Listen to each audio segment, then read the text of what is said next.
Hello everyone, Larry with Larry the Computer Guy here. We're an IT managed service provider in Commerce, Michigan. We specialize in cybersecurity and HIPAA compliance. The next security tip is how to avoid being a victim of ransomware. Not too long ago, the WannaCry ransom attack was all over the news, infecting over 400,000 computers. The threat was fairly straightforward: pay us, or we'll erase your files. Ransomware, like the WannaCry attack, works by encrypting your files to prevent you from using or accessing them. After your files are compromised, the hackers behind the attack then pop up a demand screen asking for payment within a set time frame, for example 72 hours, 3 days, etc.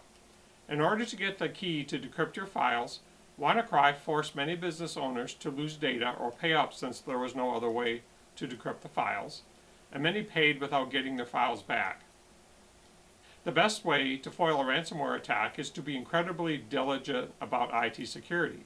But with hundreds of thousands of new attacks being created daily, there is no guarantees that you won't get infected. Therefore, it's critical to maintain a full, daily backup of your data so you never have to pay the ransom, and your backup needs to be a professional-grade backup that is impervious to ransomware, since hackers write their attacks to infect both your PC, server, and your backups.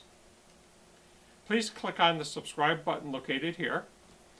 Please give us a thumbs up and leave your comments below. Please follow the government's recommendation on social gathering. Stay safe out there.